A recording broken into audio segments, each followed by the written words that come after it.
ᱤᱧᱜᱮ ᱯᱨᱚᱥᱟᱱᱛᱚ ᱠᱩᱢᱟᱨ ᱥᱚᱨᱮᱱ ᱤᱧᱟᱹᱜ ᱟᱹᱛᱩ ᱧᱩᱛᱩᱢ ᱫᱚᱞᱤᱵᱟᱥᱟ থানা রানীবাঁধ জেলা বাঁকুড়া শ্রী গুরু ঠাকুর সেবাশ্রম শ্রী গুরু ঠাকুর সেবাশ্রম বাঁধওয়ান সবর বাজার শ্রীমতী ধানী হেমব্রম গুরু আয়ু ᱴᱷᱮᱱ ᱠᱷᱚᱱ ᱪᱮᱫ ᱤᱧ ᱧᱟᱢ ᱟᱠᱟᱫᱟ ᱚᱱᱟ ᱫᱤᱥᱚᱢ ᱵᱟᱵᱟ ᱟᱭᱳ ᱫᱟᱫᱟ ᱛᱮᱠᱚ ᱢᱤᱥᱤ ᱠᱚ ᱥᱟᱶᱛᱮ ᱵᱷᱟᱹᱭ ᱛᱮᱠᱚ ᱦᱚᱸ ᱥᱟᱱᱟᱢ ᱜᱮᱧ ᱵᱟᱲᱟᱭ ᱦᱚᱪᱚᱭᱮᱫ ᱯᱮᱭᱟ ᱪᱮᱫ ᱤᱧ ᱧᱟᱢ ᱟᱠᱟᱫᱟ ᱜᱩᱨᱩ ᱟᱭᱳ ᱴᱷᱮᱱ ᱱᱚᱣᱟᱧ ᱧᱟᱢ ᱟᱠᱟᱫᱟ ᱱᱚᱣᱟᱧ ᱧᱟᱢ ᱠᱮᱫᱟ ᱢᱤᱫ ᱢᱟᱨᱟᱝ ᱫᱟᱲᱮ ᱚᱱᱟ ᱫᱟᱲᱮ ᱫᱚ ᱦᱩᱭᱩᱜ ᱠᱟᱱᱟ ᱟᱡᱟᱨ ᱨᱮᱱᱟᱜ ᱢᱩᱨᱜᱟᱹᱱ ᱡᱮᱢᱚᱱ ᱜᱮᱥ ᱚᱢᱵᱚᱞ ᱵᱟᱛ ᱵᱮᱛᱟ ᱫᱷᱟᱹᱛᱩ অর্শ জন্ডিস সুগার মির্গি ঝাঁকা প্যারালাইসিস হড়মো ফুলো জাঙ্গা ফুলো আয়ো তাকোয়া সাদা স্রাব অক্তরে ঠিকঠাক মেন্স বাং হুয়ুগ লাই লাতার হাসো এমান এমান আজার রেনাক মুরগান উনি গুরু আয়ো আজ নিজেতে তৈয়ার এদায় ᱤᱧ ᱩᱱᱤ ᱜᱩᱨᱩ ᱟᱭᱳ ᱴᱷᱮᱱ ᱠᱷᱚᱱ ᱢᱩᱨᱜᱟᱹᱱ ᱟᱹᱜᱩ ᱠᱟᱛᱮ ᱟᱭᱢᱟ ᱵᱟᱵᱟ ᱛᱮᱠᱚ ᱫᱟᱫᱟ ᱛᱮᱠᱚ ᱟᱭᱳ ᱛᱮᱠᱚ ᱵᱷᱟᱹᱭ ᱛᱮᱠᱚ ᱵᱩᱦᱤᱱ ᱛᱮᱠᱚ ᱜᱩᱨᱩ ᱟᱭᱳᱣᱟᱜ ᱢᱩᱨᱜᱟᱹᱱ ᱛᱮ ᱨᱟᱱ ᱯᱷᱟᱨᱪᱟᱭᱮᱫ ᱠᱚᱣᱟᱹᱧ ᱤᱧ ᱥᱮᱞᱮᱫ ᱟᱠᱟᱱᱟᱹᱧ ᱪᱟᱞᱟᱣᱮᱱ ᱚᱠᱴᱳᱵᱚᱨ ᱪᱟᱸᱫᱳ ᱨᱮᱱᱟᱜ 15-16 ᱛᱟᱹᱨᱤᱠᱷ ᱠᱷᱚᱱ ᱱᱤᱛ ᱦᱟᱹᱵᱤᱡ ᱛᱮ 1-2 ᱦᱟᱡᱟর ᱨᱩᱜᱤᱧ ᱨᱟᱱᱮᱫ ᱠᱚᱜᱮᱭᱟ ᱟᱨ ᱚᱱᱟ ᱢᱩᱨᱜᱟᱹᱱ ᱟᱠᱷᱨᱤᱧ ᱛᱟᱞᱟᱛᱮ ᱤᱧᱟᱹᱜ ᱨᱳᱡᱽᱜᱟᱨ ᱦᱩᱭᱩᱜ ᱠᱟᱱᱟ ᱢᱚᱡᱽ ᱛᱮᱜᱮ ᱥᱟᱶᱛᱮ ᱜᱩᱨᱩ ᱟᱭᱳ ᱛᱤᱨᱮ ᱮᱠᱟᱣᱩᱱᱴ ᱯᱷᱳᱱ ᱛᱮ ᱴᱟᱠᱟᱧ ᱮᱢ ᱵᱷᱮᱡᱟᱣᱟᱭ ᱠᱟᱱᱟ ᱚᱱᱟᱛᱮ ᱤᱧ ᱢᱮᱱ ᱫᱮᱞᱟᱵᱚᱱ ᱵᱮᱠᱟᱨ ᱟᱠᱟᱱ ᱫᱟᱫᱟ ᱛᱮᱠᱚ ᱱᱚᱣᱟ ᱢᱩᱨᱜᱟᱹᱱ ᱟᱠᱷᱨᱤᱧ ᱠᱟᱛᱮ ᱟᱯᱮ ᱦᱚᱸ ᱤᱧ ᱞᱮᱠᱟ ᱨᱳᱡᱽᱜᱟᱨ ᱠᱟᱛᱮ ᱱᱟᱯᱟᱭ ᱛᱮ ᱜᱷᱟᱨᱚᱸᱡᱽ ᱵᱚᱱ ᱞᱟᱜᱟ ᱞᱟᱦᱟ ᱤᱫᱤᱭᱟ ᱵᱮᱠᱟর ᱛᱟᱦᱮᱸ ᱠᱟᱛᱮ ᱚᱞ ᱯᱟᱲᱦᱟᱣ ᱥᱮᱬᱟ ᱠᱟᱛᱮ সরকার বাই এম দাঁড়িয়াবন কানা চাকরি বয়া অলপ সেড়া কাতে নামাল কামি দো আলো আতামা অলপ সেড়া রেনা গুণ উদুগতাম নামাল চালাও কাতে বিএ পাস রেহ বাকো এমামা 9 টাকা কুড়াই বেশি উনকু মুরুখ সমান জ্ঞান ᱧᱟᱢᱟ ᱠᱩᱲᱟᱹᱭ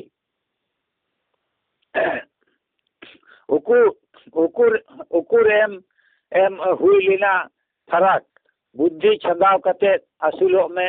ᱫᱤᱥᱚᱢ ᱨᱮᱱ ᱦᱚᱲ ᱨᱟᱱ ᱢᱩᱨᱜᱟᱹᱱ ᱠᱚᱢ ᱱᱚᱣᱟ ᱛᱟᱞᱟᱛᱮ ᱫᱤᱥᱚᱢ ᱨᱮ ᱧᱩᱛᱩᱢ ᱦᱟᱛᱟᱣ ᱢᱮ ᱩᱱᱤ ᱜᱩᱨᱩ ᱟᱭᱳᱣᱟᱜ ᱵᱚᱸᱜᱟ ᱫᱟᱲᱮ ᱢᱟᱨᱟᱝ ᱵᱩᱨᱩᱣᱟᱜ ᱛᱷᱩᱢ ᱫᱟᱲᱮ ᱟᱭᱟᱜ ᱥᱤᱨᱡᱚᱱ ᱫᱟᱨᱮ ᱱᱟᱹᱲᱤ ᱟᱡ ᱨᱮᱱ ᱥᱤᱨᱡᱚᱱ ᱟᱵᱚ ᱢᱟᱱᱣᱟ ᱟᱵᱚ ᱱᱟᱯᱟᱭ ᱛᱟᱦᱮᱱ ᱞᱟᱹᱜᱤᱫ ᱨᱚᱦᱚᱭ ᱟᱠᱟᱫ ᱵᱚᱱᱟ ᱵᱤᱨ ᱵᱩᱨᱩ ᱨᱮ ᱨᱟᱱ ᱢᱩᱨᱜᱟᱹᱱ ᱫᱟᱨᱮ ᱱᱟᱹᱲᱤ ᱩᱱᱤ ᱢᱟᱨᱟᱝ ᱵᱩᱨᱩ ᱢᱟ ᱮᱱᱠᱷᱟᱱ ᱛᱮᱦᱮᱧ ᱞᱮᱠᱟ ᱤᱧᱟᱹᱜ ᱢᱮᱱᱫᱚ ᱱᱚᱰᱮ ᱜᱤᱧ ᱠᱮᱪᱮᱫ ᱠᱮᱫᱟ ᱢᱩᱪᱟᱹᱫ ᱵᱤᱫᱟᱹᱭ ᱡᱚᱦᱟᱨ ᱢᱟᱨᱟᱝ ᱠᱚᱫᱚ ᱤᱧᱟᱹᱜ ᱚᱛ ᱡᱟᱯᱟᱜ ᱜᱚᱰ ᱡᱚᱦᱟᱨ ᱦᱩᱰᱤᱧ ᱠᱚᱫᱚ ᱤᱧᱟᱹᱜ ᱚᱱᱛᱚᱨ ᱠᱚᱪᱟ ᱨᱮᱱᱟᱜ ᱟᱥᱤᱥ ᱛᱷᱩᱢ ᱫᱟᱲᱮ ᱮᱢ ᱪᱟᱞ ᱟᱠᱚ ᱠᱟᱱᱟ ᱤᱧᱟᱹᱜ ᱧᱩᱛᱩᱢ ᱫᱚᱦᱲᱟ ᱜᱟᱨᱛᱮᱧ ᱞᱟᱹᱭᱮᱜᱼᱟ ᱯᱨᱚᱥᱟᱱᱛᱚ ᱠᱩᱢᱟᱨ ᱥᱚᱨᱮᱱ ᱟᱹᱛᱩ ᱧᱩᱛᱩᱢ ᱫᱚᱞᱤᱵᱟᱥᱟ ᱛᱷᱟᱱᱟ ᱨᱟᱱᱤᱵᱟᱸধ ᱡᱮᱞᱟ ᱵᱟᱸকুড়া মোবাইল নম্বর 79178363 ᱢᱟ ᱮᱱᱠᱷᱟᱱ ᱢᱩᱪᱟᱹᱫ ᱵᱤᱫᱟᱹᱭ ᱟᱫᱚ ᱵᱤᱡᱚᱭ ᱞᱟᱦᱟᱨᱮ ᱟᱨᱚ ᱠᱟᱹᱴᱤᱡ ᱠᱩᱠᱞᱤ ᱛᱟᱦᱮᱱ ᱠᱟᱱᱟ ᱢᱚᱴᱟᱢᱩᱴᱤ 2 ᱪᱟᱸᱫᱳ ᱛᱚ ᱥᱟᱹᱨᱤ ᱫᱷᱚᱨᱚᱢ ᱥᱮᱵᱟᱥᱨᱚᱢ ᱨᱮᱱᱟᱜ ᱨᱟᱱᱮᱢ ᱵᱮᱵᱥᱟ ᱠᱮᱫ ᱛᱟᱵᱚᱱᱟ ᱛᱚ ᱡᱟᱦᱟᱸᱧ ᱟᱸᱡᱚᱢ ᱠᱮᱫᱟ ᱥᱮ ᱵᱟᱲᱟᱭ ᱧᱟᱢᱮᱱᱟ ᱥᱮ ᱜᱚᱴᱟ ᱜᱮ ᱟᱯᱮ ᱦᱚᱸ ᱜᱚᱴᱟ ᱵᱟᱸকুড়ᱟ ᱡᱮᱞᱟ ᱜᱮᱢ ᱩᱫᱽᱡᱳᱜᱽ ᱜᱚᱫ ᱟᱠᱟᱫ ᱠᱚᱣᱟ ᱥᱟᱱᱟᱢ ᱠᱚ ᱟᱸᱡᱚᱢᱚᱜ ᱠᱟᱱᱟ ᱡᱮ ᱱᱚᱸᱰᱮᱱᱟᱜ ᱛᱮ ᱟᱨᱚ ᱡᱮᱞᱟ ᱠᱚᱢᱤᱴᱤ ᱦᱚᱸᱢ ᱵᱮᱱᱟᱣ ᱠᱮᱫᱟ ᱥᱮ ᱪᱮᱫ ᱦᱮᱸ ᱟᱫᱚ ᱱᱚᱝᱠᱟ ᱛᱮᱜᱮ ᱱᱩᱭ ᱜᱩᱨᱩ ᱟᱭᱳᱣᱟᱜ ᱛᱷᱩᱢ ᱫᱟᱲᱮ ᱛᱮᱜᱮ ᱜᱩᱨᱩ ᱟᱭᱳᱣᱟᱜ ᱫᱟᱲᱮ ᱛᱮᱜᱮ ᱤᱧᱟᱹᱜ ᱡᱟᱦᱟᱸ ᱦᱩᱫᱤᱥ ᱟᱨᱚᱧ ᱢᱟᱨᱟᱝ ᱥᱮᱫ ᱤᱧ ᱛᱤᱨᱡᱩ ᱤᱫᱤ ᱠᱮᱫᱟ ᱱᱚᱝᱠᱟᱧ ᱛᱤᱨᱡᱩ ᱤᱫᱤ ᱠᱮᱫ ᱫᱚ ᱧᱮᱞ ᱠᱤᱫᱟᱹᱧ ᱮᱠᱟ ᱛᱮᱫᱚ ᱜᱚᱴᱟ ᱫᱤᱥᱚᱢ ᱨᱮᱱ ᱢᱟᱹᱱᱢᱤ ᱵᱟᱭ ᱨᱟᱱ ᱯᱷᱟᱨᱪᱟ ᱫᱟᱲᱮᱭᱟᱠᱚᱣᱟ ᱚᱱᱟ ᱞᱮᱠᱟ ᱠᱟᱛᱮ ᱜᱮ ᱢᱤᱫᱴᱮᱱ ᱥᱚᱝᱜᱚᱴᱷᱚᱱᱤᱧ ᱵᱮᱱᱟᱣ ᱠᱮᱫᱟ ᱚᱱᱟ ᱥᱚᱝᱜᱚᱴᱷᱚᱱ ᱨᱮ ᱟᱭᱢᱟ ᱞᱮᱠᱟ ᱫᱟᱫᱟ ᱛᱟᱠᱚ ᱠᱟᱠᱟ ᱛᱟᱠᱚ ᱵᱟᱵᱟ ᱛᱟᱠᱚ ᱱᱚᱣᱟ ᱨᱤᱧ ᱡᱚᱲᱟᱣ ᱠᱮᱫ ᱠᱚᱣᱟ ᱡᱚᱱᱟᱣ ᱠᱟᱛᱮ ᱱᱚᱣᱟ ᱵᱟᱸᱠᱩᱲᱟ ᱡᱮᱞᱟ ᱠᱚᱢᱤᱴᱤ ᱵᱟᱸᱠᱩᱲᱟ ᱡᱮᱞᱟ ᱠᱚᱢᱤᱴᱤ ᱵᱮᱱᱟᱣ ᱠᱮᱫᱟ ᱚᱱᱟ ᱵᱮᱱᱟᱣ ᱠᱟᱛᱮ ᱩᱱᱠᱩ ᱥᱮᱞᱮᱫ ᱠᱮᱫ ᱠᱚᱣᱟ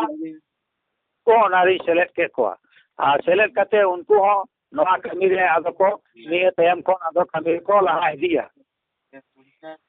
ᱟᱫᱚ ᱛᱟᱦᱞᱮ ᱚᱱᱟ ᱥᱟᱨᱤᱫᱷᱚᱨᱚᱢ ᱠᱩᱵᱨᱟᱹ ᱜᱩᱨᱩ ᱴᱷᱟᱹᱠᱩᱨ ᱥᱮᱵᱟᱥᱨᱚᱢ ᱵᱟᱸᱠᱩᱲᱟ ᱡᱮᱞᱟ ᱠᱚᱢᱤᱴᱤ ᱵᱮᱱᱟᱣ ᱠᱮᱫᱟ ᱢᱳᱴ ᱛᱤᱱᱟᱹᱜ ᱡᱚᱱ ᱟᱛᱮᱫ ᱠᱚᱢᱤᱴᱤ ᱠᱚᱢᱤᱴᱤ ᱵᱮᱱᱟᱣᱱᱟ ko ᱱᱚᱰᱮ 30 জন ko 30 জন ᱟᱛᱮ ᱜᱮ ᱠᱚᱢᱤᱴᱤ ᱫᱚ ᱵᱮᱱᱟᱣ ᱠᱟᱱᱟ ᱟᱫᱚ ᱥᱟᱱᱟᱢ ᱠᱚᱜᱮ 30 জন ᱜᱮ ᱢᱮᱱᱟᱜ ᱠᱚᱣᱟ ᱩᱱᱠᱩ ᱠᱚᱣᱟᱜ ᱧᱩᱛᱩᱢ ᱫᱚ ᱞᱟᱹᱭ ᱪᱷᱟᱹᱴᱭᱟᱹᱨ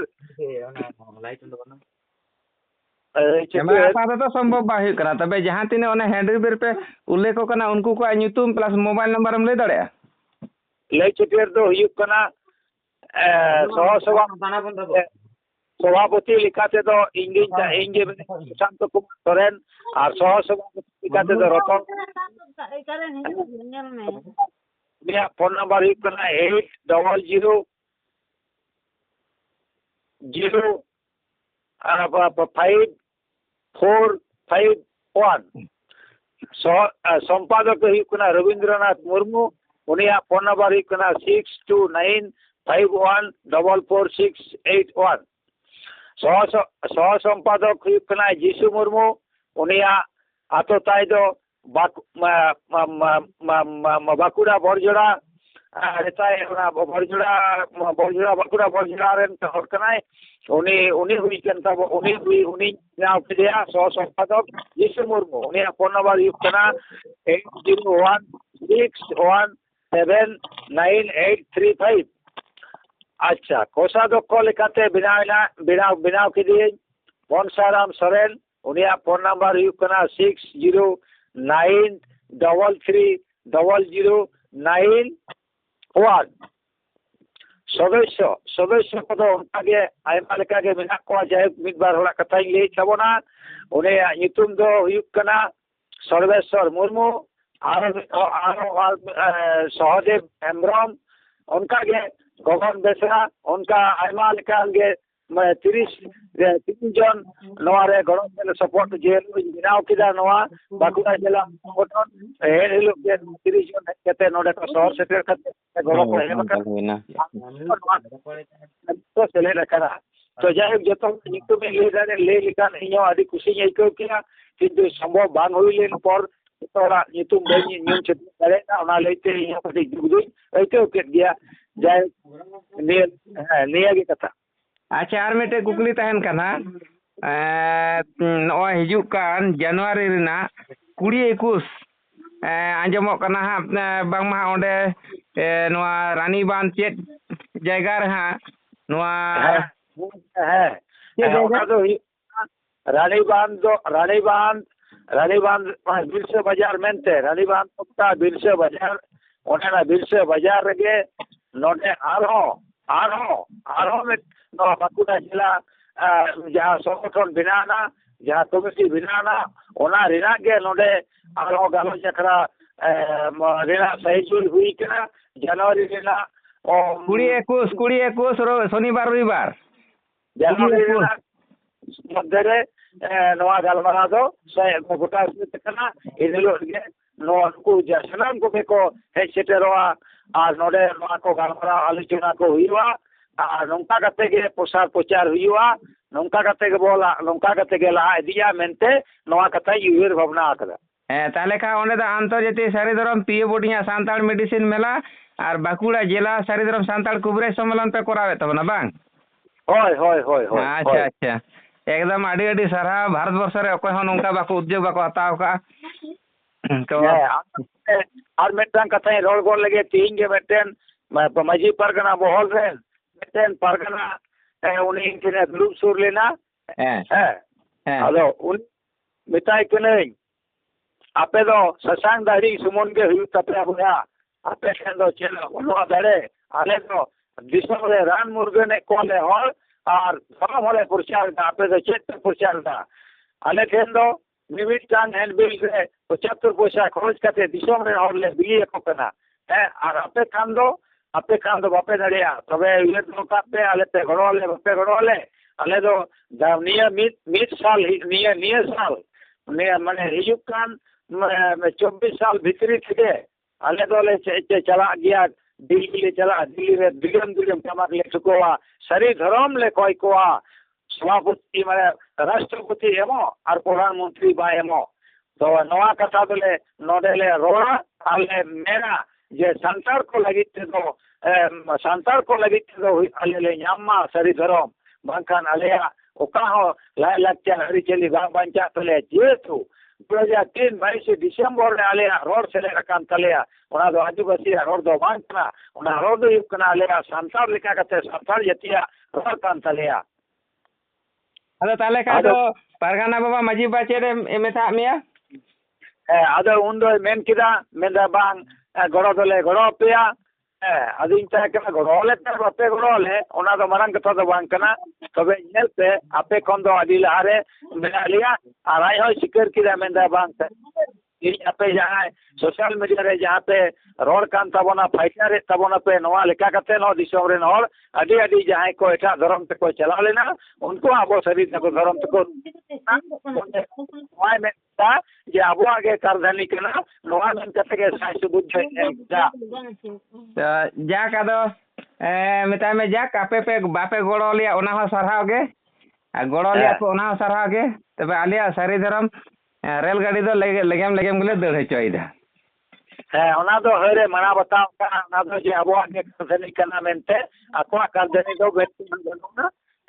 आबो आगे कारधानी कना आबो सोशल मीडिया रे कथा रोडते सारना कोसान फाइट ते ती सरी धर्म ते को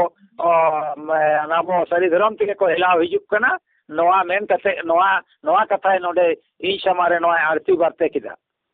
अच्छा अच्छा उनी जाक उनी पारगाना बाबा होक माझी बाबा होक आबो बांकुड़ा जिला कमिटी सरदम कुबरे गुटे के सेबास्तरम पाटा सेन खन आडी आडी के सरहाव नोंका के मन ते दाड़े ते एम दाड़े ते बापे सब कथा मने रे दाड़े ते हो नोंका के जदी पेमा ताले आले ले सरा पिया आर जदी बापे गड़ो ले ताले चेरिंग मेना उन दो ताले चे डंगरी लेका चरहा को हुआ जे माझी बाको बाको गड़ोआ हैं हो आदे है आर ओना दो माझी बा कथाई मेन लेदा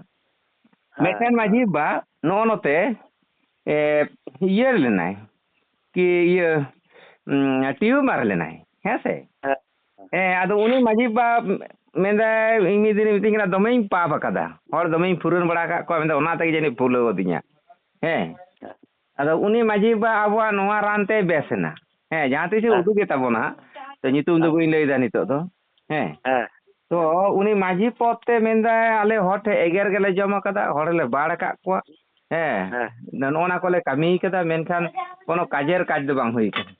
अदे मेंदा आपे के नोंका दाड़े मेना जे नई माझी कते होना ट्यूमर दो बई बेस दाड़े तहंतिया अदे यूरी लंदा है कना मेदे माझी बा ना माझी तुम मादली बाम लगाओ दा ओनाम घासा खाय के बेस को अदे मेंदा इंदा गोंके आलम लाजावnya अदे मेंदा ना तो लाजा दो कना कटिंग रसके सलाई गामरा दा बांकना लाजा दो बांकना नवा दो आरती बरते कना बोले नवा दो आमा पावना कना इनके कोना पावना कान तमा जहां तिसलु आले बापे मना बता तलेया आले बापे मना का लेना गुनी बिका कते बापे मना बता का लेया आपे तो मजी पे मेन कान दो मजी दो अडी मरन पे मने कना मेन कान आपे तो तोर बापे मजी कना मजूर ना आले गेले एम का पिया मेन कान ओना मजूर ना कथा मरंग कथा पे रोड कदा ओने ओना को होते तिगे नवा संदेश बाते दो ये मामी हैं आदो ताले हैंडबिल को तो मा दे से बांग हैंडबिल एम का दिया इने तयम चा को थोड़ा न्यू बड़ा हचो के दिया टिफिन नाश्ता बड़ा हचो के दिया अदो अडी ढेर मौजगे कुसी ताले सारी दरम गत का दिया एकदम सारी धर्म की दी आदो सारी धर्म रे दो एड़े बनु दो सारी धर्म अरे हेचों बांचों मा बनु एड़े ते ना बनु अब दो रोड सरिया कामी सरिया अब ते गे सरिया अब दो कासा सारी धर्म कुबरा की सेवाश्रम टेन कोन दो नवागे सेणाई न्याम कदा सारी बेगर बोई छेड़ा दो बोई न्याम कदा गुरु आयु ठन को जहाँ नाम कदा सरी गी नाम कदा आ सरी नाम कर होते ते सरी मना बताओ करते थी मैं इन्या घरों जो मौजते चला कांतिया जाक अडी अडी सारा नौका के आमा उमुलते जहाँ बांकुड़ा जिला कमिटी सारीधरम कुबरे गुरु ठाकुर सेवाश्रम सारीधरम फाइटर कर्मी नॉजे बांकुड़ा जिला कमिटी लासाड़ते 30-40 जन जे नॉय बढ़ाव गद केत को आम जे मिद माने बाका मेदा आम ये नाइकेन दो पाइकेन दो आयुर लेको सुतु लेको काकड़ा बड़ा डबो का रोटे बड़ा चुड़ुप का नई परम गडाक परम आयुर लेको सुतु रेको मी चा ये मी इयते मा दुलिया ने दुलिया एमाम कना ले चलाम कना मी दुलिया ते साय दुलिया उनका दो नॉजे साय साय बेना केत कुआ सारीधरम फाइटर ग्रुप रेन कर्मी को बांकुड़ा जिला रे नोआ दो नोआ हेड कमिटी सबर बाजार सारीधरम कुबरे गुरु ठाकुर सेवाश्रम सारीधरम फाइटर ग्रुप पाटा सेन को आडी आडी साराव नोआ साराव साका मेनलो ले चालमा ओनेना 20-21 जनवरी शनि रविवार मानकान सानाम को के दिशा दो पे रानी बांदरे बिरसे बाजार जहाँटे ओंडे हाँ आले जतोले सही जुई दे हाँ ओना को हाँ चला कना तो ओंडे आंतर्जातिक सारीधरम पीए बुनिया सांताल मेडिसिन ना मेला आ बांकुड़ा जिला सारीधरम कुबरेज सारीधरम सांताल कुबरेज सम्मेलन हुयु लगिन हाय ले सही जुईदा से बांकुड़ा जिला कमिटी को सही जुईदा और नॉजे पीए बुनिया सांताल मेडिसिन जेमन सांताल रे माझी पारगाना महल बन बनाव कदा उनका के सांताल मेडिसिन रेन दो नित हो ओकोय हो लहारे बाको तहना तबे नॉजे सबर बाजार ना सारीधरम कुबरे गुरु ठाकुर सेवाश्रम नॉजे 2006 साल रे सिलदा कॉलेज रे 73 जन गिदरा ते नोआ संगठन बेना तहना ओना गे निते हेड ऑफिस दो नोडे हुई कना जहां दो हांडे तहे लेना तो नॉजे मानतान सारीधरम फाइटर गुरु रे पहिलो सभापति मानतान प्रशांत कुमार सोरेन नितो दो वर्तमान दो बांकुड़ा जिला कमिटी सारीधरम कुबरे गुरु ठाकुर सेवाश्रम जिला सभापति मेनाया एवं नॉजे मित कुबरेज ते साय साय कुबरेज बेना केत को नोआ इये बांकुड़ा जिला रे एनलो नोआ मन सकाम लाया सारीधरम कुबरेज मान सकाम ले चालाया नोआ सारीधरम कुबरे गुरु ठाकुर सेवाश्रम खन जाक नोंका के लहा हिजु तबन पे आर बांचा में आम निजे बांचा में साथे बांचा रना चेष्टाय में निजे विपद रे म्यूर कान खान साथे विपद रे आम या वार्तारा में आर होड़ हो वार्तारा कम नोआ के सारीधरम सारी सेवा सारीधरम सारी कामी सारीधरम सारी आचार सारीधरम सारी विचार सारीधरम सारी गड़ो नोंका बन एपेम चापाला एवं सांताड़ समाज नोजे काटकम लेका बन और रका आड़गो जंगो कना मी होड़े रका पान खान देन उनी दा आड़गो एमा अब दो आतु उड़ा रे नोंका गे हिंसे हुलुंग तबन पेरे चाबा हकना आदो रोग दो बजा माने हिंसे हुलुंग सार जहां धर्म के पालन रोग दो बाय आड़ा मिया तो जाक बांकुड़ा जिला कमिटी सारीधरम कुबरे गुरु ठाकुर सेवाश्रम सारीधरम फाइटर ग्रुप नॉजे 30 जन चेता नॉजे बार चांदो भितरी तेगे मानतान प्रशांत कुमार सोरेन दादा नॉजे नुना गाने लहा गोडका नोंका गे प्रत्येकटा जिला खन लहा हिजु तबन पे निये को आशा भरसा एम कते गे नोआ धाती रे सनाम सांताल समाज सांता जिते रे सनाम आयो को बाबा को दई को दादा को इनखन मारांग को दो लासाड़े के सारीधरम सारी माना जहात आ हुडिंग को दो इन अंतर को चैनल सारीधरम सारी स्वागत दो चाल कते नोजे यूट्यूब रे नोआ को आड़ा हुयु कना एवं नुई मानतान जिला सभापति सारीधरम कुबरे गुरु ठाकुर सेवाश्रम रेन मानतान प्रशांत कुमार सोरेन गंके लेका गे नोंका गे लहा हिजु तबन पे एवं निजे बांचा साथे अब समाज बांचा जाति धर्म बन बांचा हासा भाषा जाति धर्म हासा बन बांचावा भाषा बन बांचावा जाति धर्म बन बांचावा हड़मो बन बांचावा अब समाज बन सुसुरा मान का निये को मेन कते गे नितो लेका दो लासाड़ गे सारीधरम सारी माना जहार